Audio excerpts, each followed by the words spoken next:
Samantala, ipresenta kaninang umaga ng NCRPO ang ikatlong sospek sa tangkang pambobomba sa Maynila.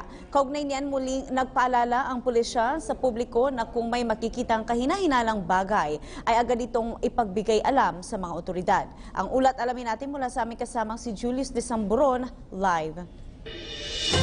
Princess, ipinresenta na nga sa pambansang pulisya ang ikatlong sospek sa pag-iiwan o paglalagay ng improvised explosive device o IED sa kahabaan ng Rojas Boulevard, partikular dyan malapit sa may area ng US Embassy sa lungsod ng Maynila nitong ika-28 ng Nobyembre. Matapos ang mga manhunt operations ng Manila Police at ng CIDG Manila, gayon din ng Bulacan Police, ay naaresto nitong December 3 ng mga otoridad ang 25 taong gulang na si Muhammad Jumauas alias Moody. Ayon kay NCRPO Chief General Oscar Albayalde, si Jumauas ay residente ng Bulacan.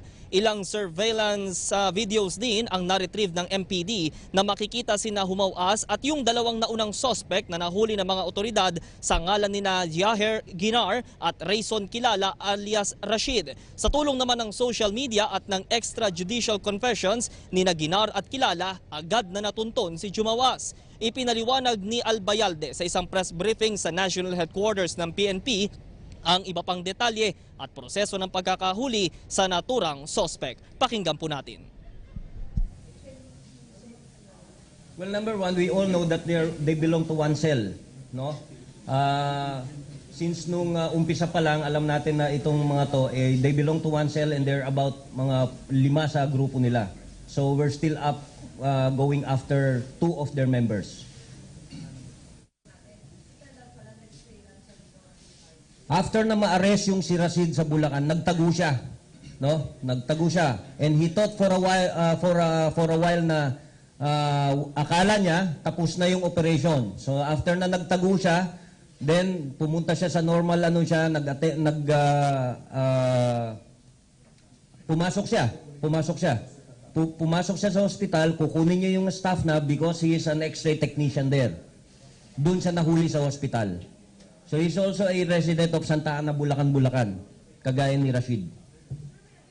Nasamsam din kay Jumauas ang isang kalibre 45 pistol. Kasong paglabag sa Republic Act 10591 o Comprehensive Firearms and Ammunitions Act at Republic Act 9116 o Illegal Possession of Explosives ang haharapin ng nasabing suspect. Napag-alaman din sa investigasyon ng Manila's Finest na si Jumauas ay miyembro ng Ansar al-Khilafah in the Philippines o AKP. O ito po yung grupo daw na may tila kaugnayan sa Abu Sayyaf, Maute Group o BIFF sa Mindanao. Patuloy pa din naman ang ginagawang pagtugis sa iba pang mga suspect sa sangkot nasangkot sa tangkang pagpapasabog na ito. Samantala, kanina namang pasado alas 6 ng umaga nang bulabugin ng bomb threat ang Manila City, partikular po sa Natividad Street, corner Antonio Villegas, malapit po yan sa may Manila City Hall. Sa datos ng Manila Police Bomb Squad, kumpirmadong ito po ay bomb hoax o ito po lamang ay isang pananakot.